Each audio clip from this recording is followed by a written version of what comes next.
Please welcome the creator of that house.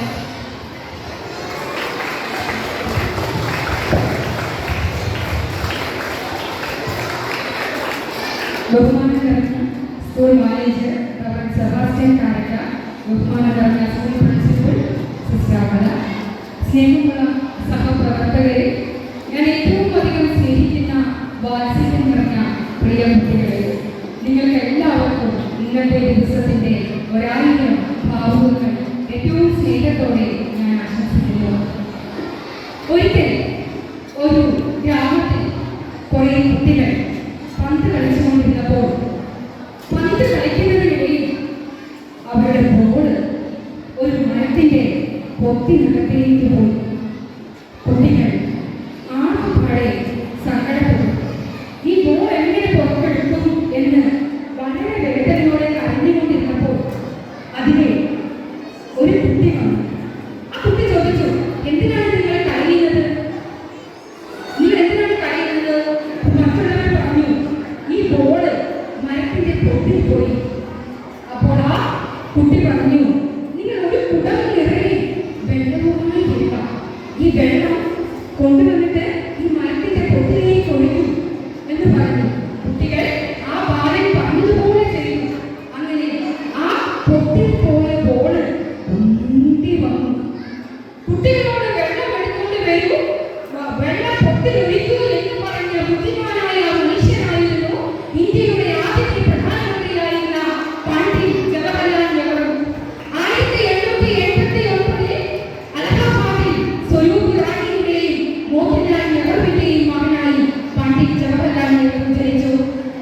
കുട്ടികളെ ഒത്തിരിയധികം സ്നേഹിച്ചിരുന്ന നെഹ്റുവിന്റെ കുപ്പായത്തിനുള്ളിൽ എപ്പോഴും ഒരു റോസാപ്പൂവ് ഉണ്ടായിരുന്നു. കുഞ്ഞുങ്ങളെ അദ്ദേഹം ഒത്തിരിയധികം സ്നേഹിച്ചിരുന്നു. അദ്ദേഹത്തിന്റെ ജന്മദിനം അദ്ദേഹം ശിശുദിനമായി തിരഞ്ഞെടുക്കാൻ കാരണം നെഹ്റു ഇങ്ങനെ പറഞ്ഞു വെച്ചു, കുട്ടികളാണ് നാളത്തെ ഭരണകർത്താക്കളെന്ന് നെഹ്റു പറഞ്ഞു വെച്ചു. ഫെലിക്സും നിഹാസും അശ്വിനും ഒക്കെ കൈകോർത്ത് ഈ സെക്രട്ടറിയുടെ മുറ്റത്തിൽ ഇരിക്കാൻ സാധിക്കുന്നുണ്ടെങ്കിൽ അതിന്റെ പിന്നിൽ നെഹ്റുവിന്റെ പങ്ക് വളരെ വളരെ വലുതാണ്. The Glimpses of World History and Autobiography, The Discovery of India എന്ന അനേകം ബുക്കുകൾ നെഹ്റു നമുക്ക് സംഭാവനയായി നൽകി. അത് ഏറ്റവും പ്രധാനപ്പെട്ടതാണ്. നെഹ്റു ജയിലിൽ കിടന്നുകൊണ്ട് തന്റെ പ്രിയപ്പെട്ട മകൾ ഇന്ദിരയ്ക്ക് വേണ്ടി ഇങ്ങനെ എഴുതി, ഇന്ദിര പ്രിയദർശിനി, നീ ആദ്യം അറിയേണ്ടത് ഇന്ത്യയെക്കുറിച്ച് നീ അറിയണം. ഇന്ത്യയിലെ ഗ്രാമങ്ങളെക്കുറിച്ച് നീ അറിയണം.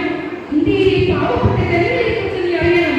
അവരുടെ ആഹാരം, ഭക്ഷണരീതി, അവരുടെ പാത്രം, നീ ഇന്ത്യയെക്കുറിച്ച് അറിയുമ്പോഴാണ് നീ നല്ല പൗരനാകുന്നത് എന്ന് നെഹ്റു ഇന്ത്യക്ക് എഴുതിച്ചു.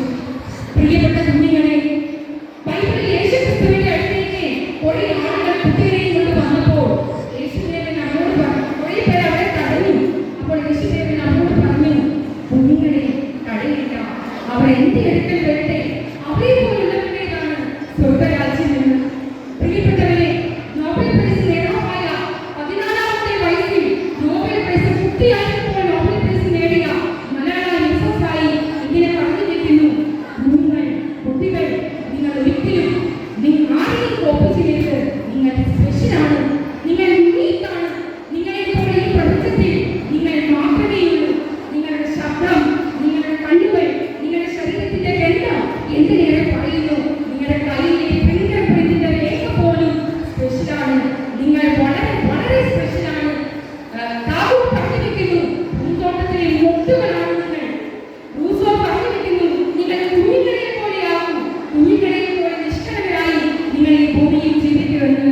പ്രിയപ്പെട്ട കുഞ്ഞുങ്ങളെ, ഇന്നത്തെ ദിവസത്തിന്റെ എല്ലാവിധ ഭാവങ്ങളും ഞാൻ നിങ്ങൾക്ക് നേരുന്നു.